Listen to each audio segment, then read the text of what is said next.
Durante algún tiempo a él le tocó hablar no por las compañeras indígenas zapatistas, sino acerca de ellas y su lucha específica.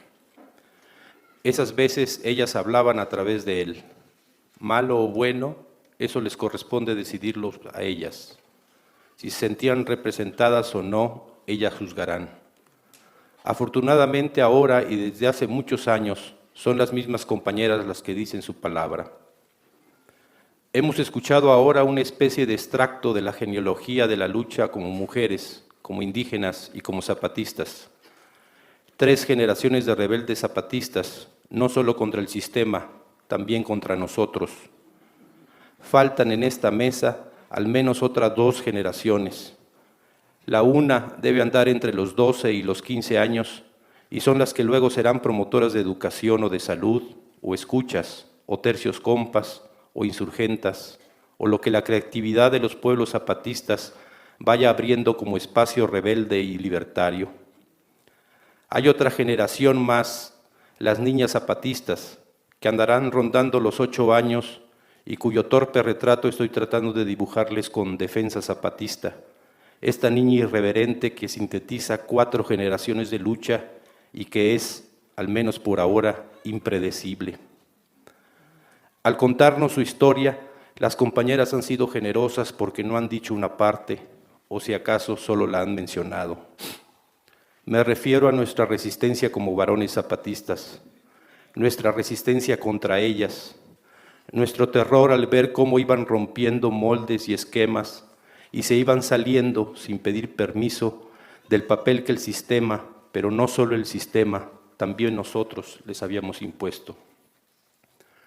Al revisar nuestra historia, veo que hay ahí una derrota, que los triunfos que han apenas mencionado no solo no reflejan ni pálidamente las dificultades y obstáculos que deben vencer todos los días y a todas horas, que falta dejar claro que lucharon también contra nosotros y que nos derrotaron.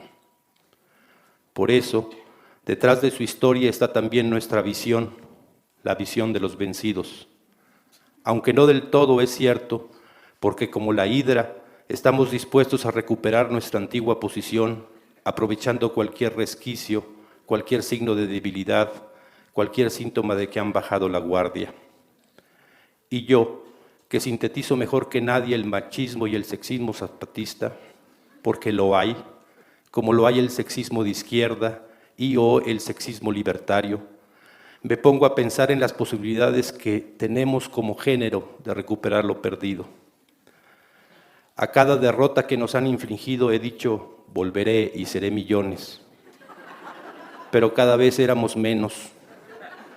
Como que los compañeros zapatistas, los más jóvenes, ven como más natural estos cambios y los demás crecen ya con esa nueva realidad.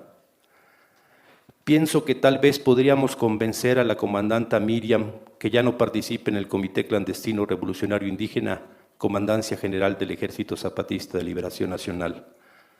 No sé, le podríamos decir que ya cumplió, que se descanse, que sus hijos ya criaron, que vuelva solo a su casa. Lo dudo, pero podríamos tratar. Pienso que tal vez podríamos convencer a las comandantas Dalia y Rosalinda que mejor busquen marido, que se dejen de andar de un lado a otro en reuniones, que asistan a estos actos, que mejor busquen su hombre, que críen una familia. Difícil, pero podríamos intentarlo. Pienso que ya podríamos ir renunciando a la posibilidad de convencer a la generación de Lisbeth y de Selena que se dejen de luchar como mujeres que son y que mejor se hagan como las jóvenes partidistas y den marcha atrás al reloj de la lucha y se conviertan en lo contrario, contradictorio de lo que son ahora.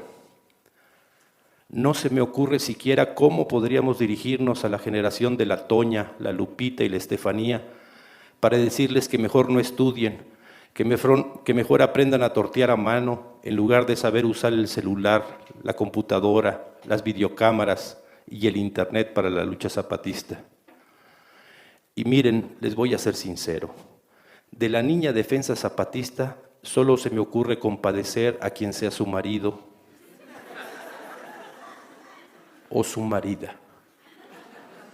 Si me preguntan qué va a ser de esa generación, cuál va a ser su modo, sus ansias, sus desafíos, su entorno, entonces les respondería remedando el cuento del gato perro y les diría, no lo sabemos todavía.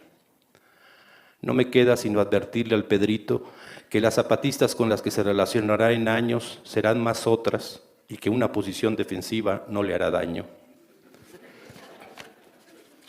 Haciendo cuentas, sumando y restando, alcanzo a ver o intuyo que nuestra derrota es irreversible, que no solo hemos sido derrotados, sino que también hemos sido vencidos. Y les digo sinceramente, con el corazón en la mano, que frente a esta lucha heroica solo me queda el consuelo de que nuestra torpe resistencia les haya servido a las compañeras para obligarse a ser mejores mujeres y mejores zapatistas. Pero si me piden que haga un esfuerzo y trate de remontarme al inicio, al origen de esta genealogía terrible y maravillosa, les diría que el asunto empezó con las insurgentas. Esas compañeras que en la montaña o donde les toque renunciaron a una vida en y con familia. Ellas que lucharon y luchan por esto y por lo que sigue. Porque si les preguntamos cómo ven lo que se ha hecho, dirán, bueno, pues claro te digo que falta. De por sí yo, cuando hace 31 años llegó a un campamento de montaña la primera indígena insurgenta, sentí un escalofrío recorrer todo mi hermoso cuerpo. ¿Qué? No sean maloras, hombre. Ya no hay respeto. Sentí que no con ella, sino con lo que ella representaba, llegaba una profecía. Ningún hombre podrá ningún hombre podrá nunca decir que te venció, pero sí habrá quien pueda decirlo. Por lo demás, no se crean, soy zapatista, así que ya se me ocurrirá algo para contraatacar. Ahora bien, ya les he explicado el SUBMOI que en nuestra organización hay indígenas y no indígenas. Esto quiere decir que hay compañeras no indígenas que son zapatistas. Nosotras, zapatistas, las consideramos parte nuestra, así como consideramos este espacio, el CIDESE y la Unitierra, y a quienes se les enseñan, aprenden, trabajan y luchan como zapatistas. El compañero maestro zapatista Galeano dijo alguna vez que hay quien es zapatista y no lo sabe hasta que lo sabe. Por las condiciones de nuestra lucha, las compañeras no indígenas no pueden mostrarse ni siquiera ocultándose. Es más, ellas, tampoco son muchas ahora, apenas se agotan un par de manos. Aquí la niña defensa zapatista interrumpe para recordar, ya vamos a hacer más, de repente dilata, pero sí vamos a hacer más. Además de que le tienen aversión a los templetes, a mostrarse, a la luz, prefieren la oscuridad, el anonimato, la sombra. Así que yo creo que ni con pasamontañas aceptarían sentarse aquí frente a ustedes. Ellas son nadie como ninguno de nosotros lo es. Las palabras que voy a reseñar son colectivas, aunque aparecerán como de una sola persona, una compañera. Mi trabajo fue solo recopilarlas y aguantar la tormenta que en ellas se levanta. Voy a usar palabras un poco rudas y duras. Debo decir en mi defensa que todas esas palabras provienen de compañeras mujeres zapatistas no indígenas. Así que si se van a escandalizar, pues siéntense porque falta lo que falta. Habla la compañera. Ustedes son pero bien pendejos. Creen que nos arreglamos para agradarles o para atraerlos, o como dicen ustedes, porque estamos queriendo o buscando. Ya va siendo hora de que entiendas que nos arreglamos porque nos da la gana, porque así nos sentimos más cómodas, o porque nos gustan esos zapatos, o esa blusa, o esa falda, o ese pantalón. Total, muy nuestros pies y muy nuestro cuerpo. O porque nos tenemos que arreglar porque el pinche patrón o patrona nos dice que así tenemos que ir a la chamba, al jale, a trabajar. Y últimamente, ¿a ustedes qué madres les importa por qué nos arreglamos? Ustedes son como un cazador esquizofrénico. Creen que la ciudad es un coto de caza y que las mujeres somos como animales idiotas que hacemos todo lo posible para convertirnos en blancos fáciles. Cualquier cazador sabe que no es así. pero los varones machistizados, ese fue el concepto que inventó, machistizados, son tan imbéciles que piensan no solo que las mujeres somos una pieza a cobrar, así se dice en el argot de los cazadores, sino que además somos una pieza que hace todo lo posible por ser descubierta y por ponerse en la mira del disparo de bala o de semen. Mira, los piropos, por muy inocentes que sean o parezcan, pueden, y con razón, ser recibidos como acoso. Porque no podemos esperar que en una sociedad capitalista como la nuestra, hablo de México, con la tasa de feminicidios y violencia de género que tenemos, que no tengamos miedo. Es ridículo no esperar que reaccionemos con rechazo. Además, yo creo que es que ustedes o son idiotas o qué. Claro, yo puse cara de ustedes, pero si yo. O sea que puse cara de ¿o qué? Sigue la compañera. ¿A poco creen que si nos dicen, mamacita, qué buena estás, o si nos agarran las nalgas en la calle o en el transporte público, lo que además es por cobardes, para que no sepamos quién fue, o para poner cara de yo no fui, vamos a arrojarnos en sus brazos y decirles, tómame, hazme tuya, papacito? Además, luego son unos culeros, porque si nosotras les decimos, qué bueno estás, papito, o les agarramos las nalgas, se cagan de miedo y no saben qué hacer.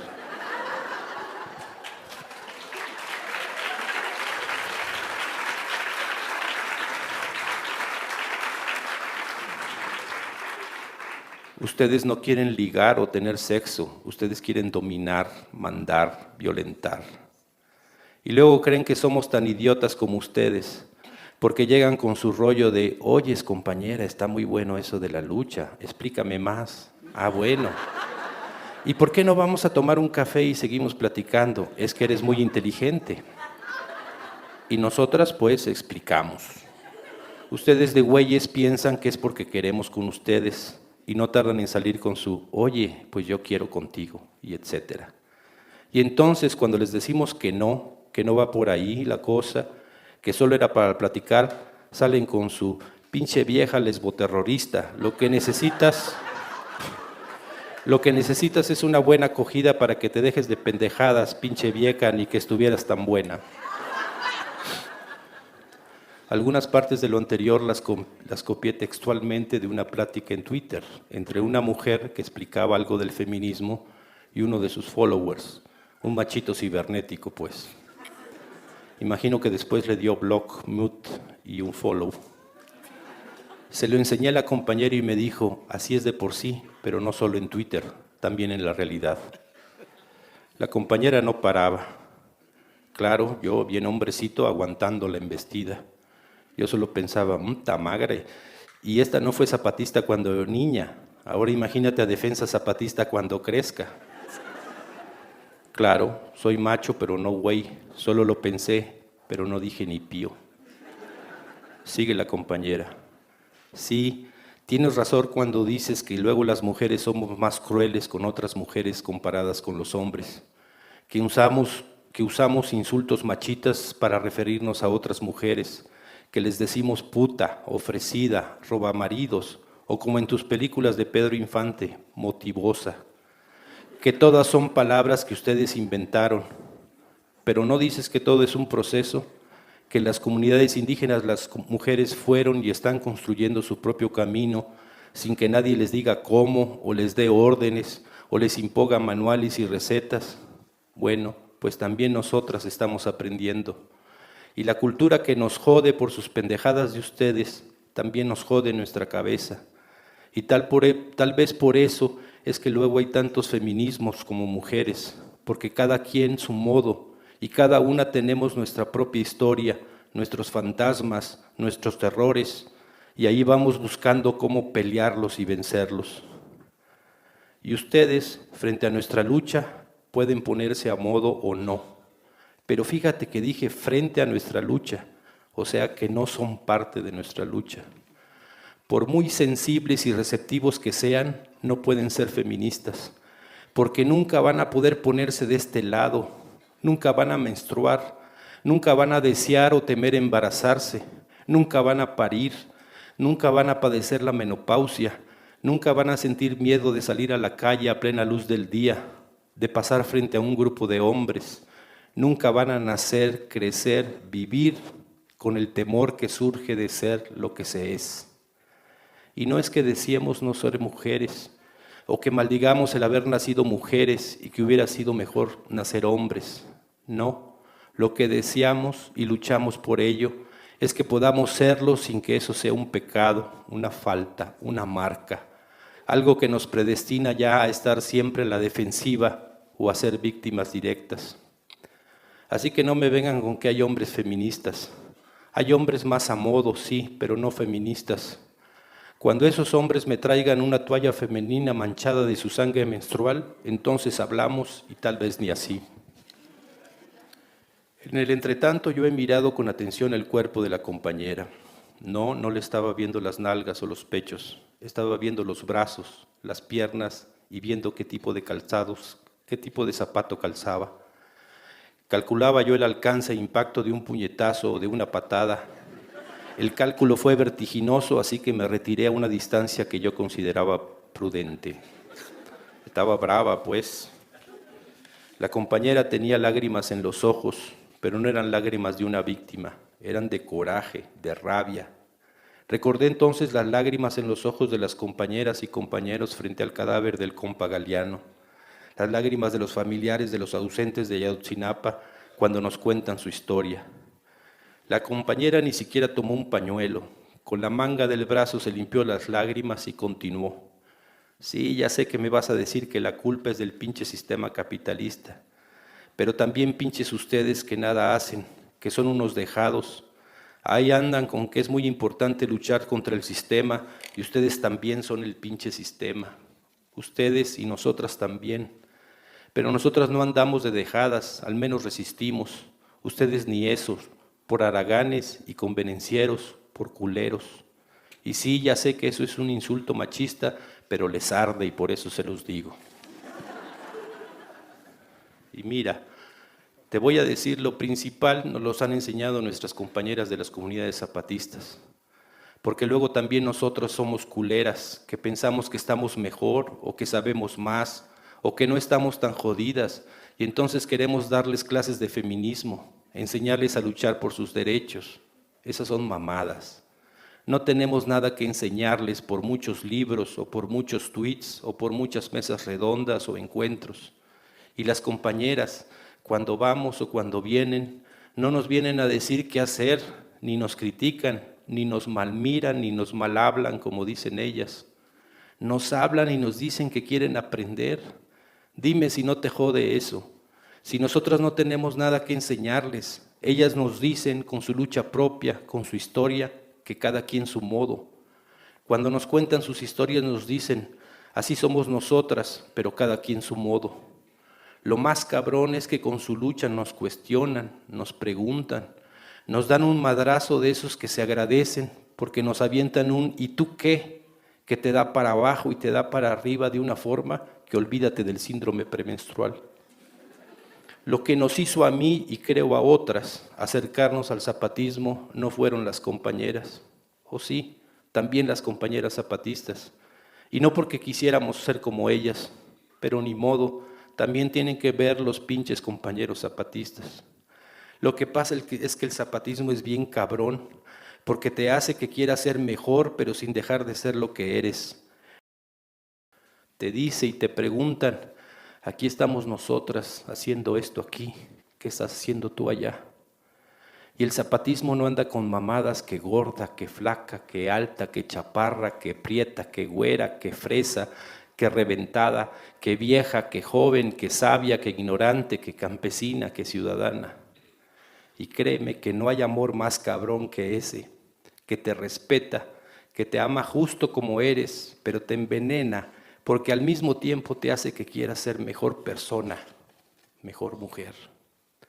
No te lo exigen, no te lo dicen, vaya, ni siquiera te lo insinúan, y ahí está lo jodido, porque esas ganas nacen de ti misma, y no hay nadie a quien reclamarle, ni a quien darle cuentas, sino al pinche espejo. Y no podemos echarle la culpa a los pinches hombres, o al pinche sistema, o a las condiciones, o a la chingada. Es bien, pero bien cabrón, porque te avientan encima todo. O sea que te obliga a que te hagas responsable de ese amor. No te deja ni un pinche rincón donde esconderte. Pinche zapatismo. Yo me aguanté como los machos. Apunté todo, no edité nada. Están las palabras tal y como las escuché o las leí. Están cabal no porque las haya grabado, sino porque estarán de acuerdo conmigo. Son palabras difíciles de olvidar. Al final le dije a la compañera que iba a presentar esas palabras en el semillero, que si quería agregar algo más para el colofón, como quien dice. Ella lo pensó apenas unos segundos y dijo, sí, dile a los pinches hombres que vayan y chinguen a su pinche padre. Sí, su padre, porque su madre no tiene la culpa de que sean tan pendejos. Y dile a las compañeras que la compañera zapatista que todavía no sabe que es zapatista, no duda, más bien parece que está buscando una palabra y no la encuentra. Que, mira, yo no soy creyente, pero no encuentro ahorita otra expresión para decirles lo que pienso. Así que dile a las compañeras que las bendiga Dios, que espero algún día no estar frente a ellas, sino a su lado, y no sentir que la vergüenza me arde en el pecho.